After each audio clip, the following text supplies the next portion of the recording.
Good morning. This is 2 days after my last infusion. And before I start politics and how politics affects us with cancer, I thought I would have more show and tell, certainly unsolicited, about what I use to keep myself feeling okay and able to eat really good gourmet meals. Whether I cook it myself or a friend makes it for me, they're great foods, and I don't have to be on baby food because I have a few simple products. As you know, my stomach is my weak point. I use vino every time I eat a large meal. And I've had 2 of them today.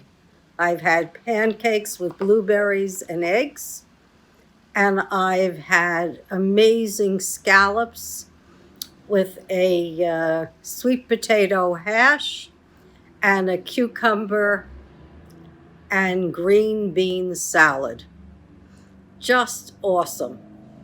So, since my stomach is my limiting factor, vino works by digesting everything that I can't digest, and you take it with your meals. And I don't know if anyone likes tea, but I've decided I do. And I drink this organic tea interspersed with peppermint all day long. This is Celestial Seasonings. It's turmeric, ginger, and cinnamon. And I find it really soothing to keep my skin looking good and not have any dry spots. I'm using MAC's Hydrating Cream. I think it just works great. For the lips, really simple stuff. Vaseline, that, for a lip balm. For moisturizing lotion, because we got to be careful of ourselves, I'm using Cetaphil, which is a good lotion, very lightweight. I hate anything gloppy. And if you're like me, you won't either. And because I recently had an infection, I've gone back to the old-fashioned Listerine. Nope, I'm not drinking the alcohol. But it's great to kill germs.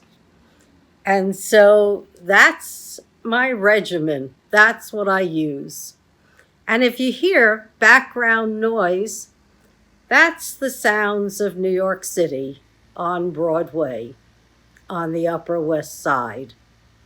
It's a good idea, after you've eaten a large meal, to walk around and keep the windows open so that you don't feel any nausea. And thank God I haven't.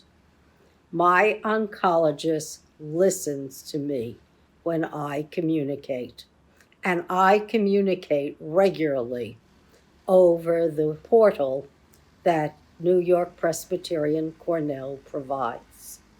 Really, it's the best service you can do, folks. Talk to your oncologist. Tell her what you're feeling, or him, and perhaps they'll change your protocols so that they're a little easier on your body. It's done that for me, and I am appreciative. I said the one thing I cared about was my ability to eat. And I can, and I'm happy. And let's talk about what's going on in our world, because there are so many bills we'd like to see passed. The For the Families Act is a wonderful, wonderful idea. And I hope they don't scale it back, because there are corporate interests putting so much pressure on the senators and the House, making it so Big Pharma is up to no good, really. Why do you think we pay so much for cancer drugs? It's because they're not just making a living, they're making a killing. As I said before, Bristol Myers Squibb, they've got a lock on the industry for 20 years. And only, it seems to me, smart oncologists are tweaking their protocols so that it's less harsh on our bodies. And I think that's a really great thing. But we can have reduced prices. We can just follow the Maryland model. They get one lump sum for their hospitals, and that's to pay for everyone, teaching staff, any procedures. Maryland hospitals pay for it. That's a win-win. Sure, they're not making great profit, but you know what? They've got one of the best teaching hospitals in the country there. All of our COVID information comes from Johns Hopkins. It's number one in my books. It's all about profit, folks. And when you talk about profit, let's talk about what produces the most cancer in the country, probably the most asthma, the most diabetes, the most heart disease. What pollutes our clean air and clean water? It's fossil fuels. And yesterday in The Guardian, because sometimes it pays to read other newspapers besides what's here in America. So The Guardian pointed out what they call the 12 villains in the fossil fuel industry. And it's not everyone that you would think about either. Sure, it's ExxonMobil out there lying through their teeth. And it's Chevron. Okay, two biggies. But then Chase Manhattan Bank, because they've lent 33% more than any other bank to the fossil fuel industry to keep it going. Facebook, Zuckerberg, they get 413 million hits on their platform for climate denial. And we know you can't deny that the climate is changing and we have climate crises. All over the world, infrastructure is flooding. Power outages are occurring. We see it here in our country. Fires erupting all over. They're erupting in Australia, all over the world, and old methodologies are not controlling the fires. So misinformation on any serious issue causes deep harm, if not death, to so many people. And it's needless because we can segue away.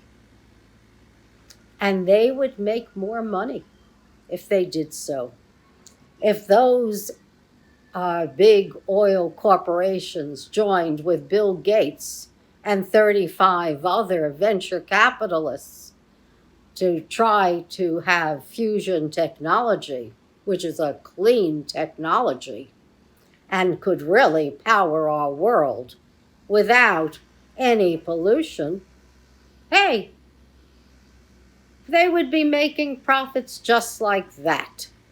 And it wouldn't affect their bottom line. But they just don't want to segue out of it. Why should they when they're making quick profits? But the quick profits are hurting us. And that's why this is a pivotal moment in time. This is the time that we've got to segue away from the fossil fuel industry. They can pivot to new industries. They just don't have the vision or the will. Too short-sighted. And who are the other villains that were named? I'll give you a couple. You may not even recognize them.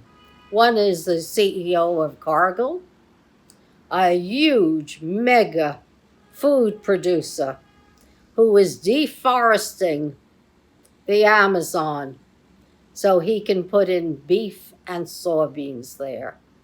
Do the Amazonians want it? No. Is it good for the environment? No. It's globally destructive to all of us to have deforestation in the Amazon. The Amazon basin that traps 25% of all of the carbon in our atmosphere. There's other ways they could make a living. I'm positive. And there's other methodologies. But quick and dirty, that's the preferable way for big business.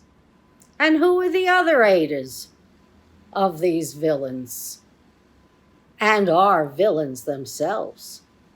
Well, another senator, Joe Manchin. You gotta wonder, why didn't he want infrastructure? His state wants infrastructure. His state wants the For the Families Act. But Joe Manchin has been caught on tape with lobbyists for Exxon saying he's our guy. Just like Christian Cinema has been caught speaking to pharma lobbyists, and that's why she doesn't want Medicaid expansion or Medicare. So it's self-interest.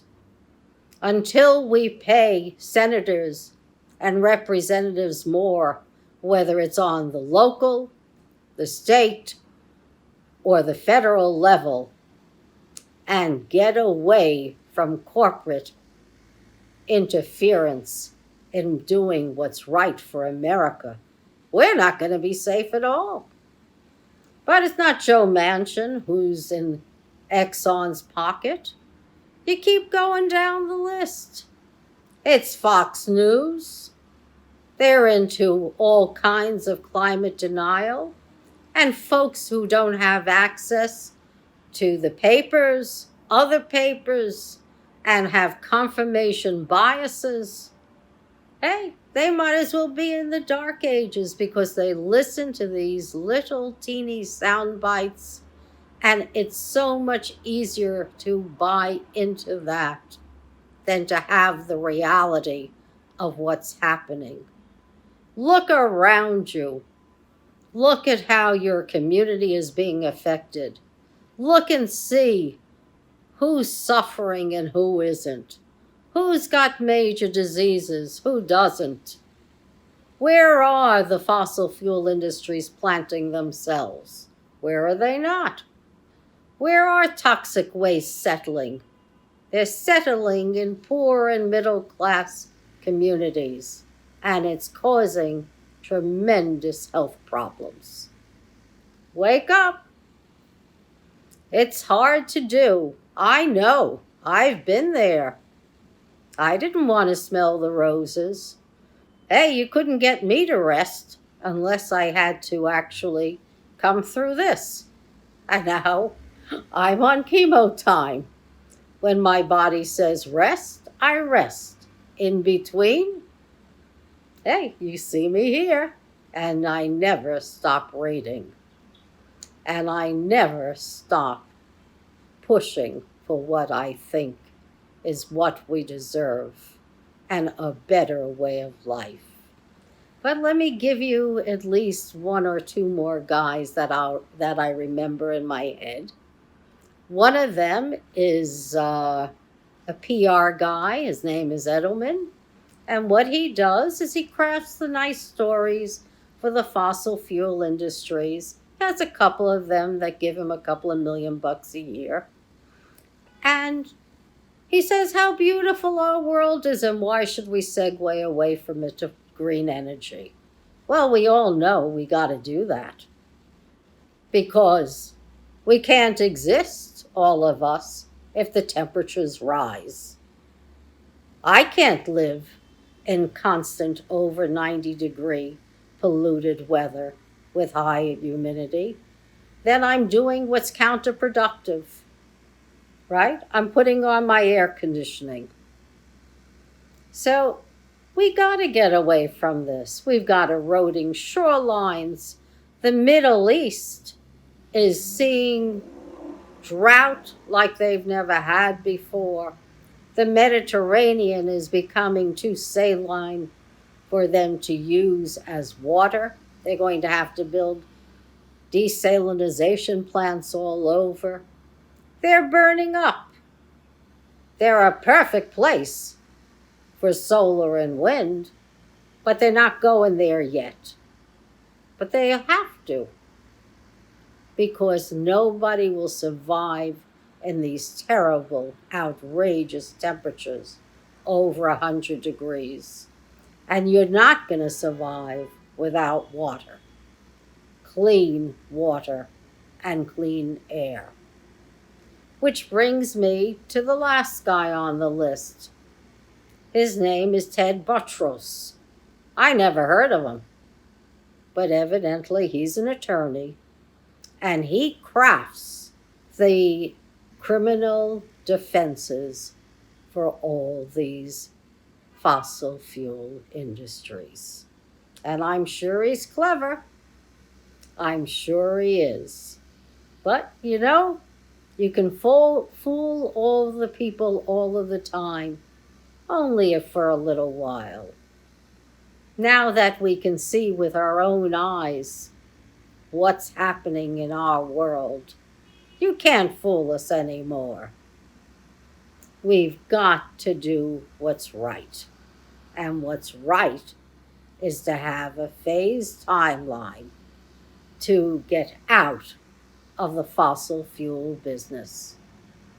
I'm not saying it's going to happen overnight, but it's got to happen quickly.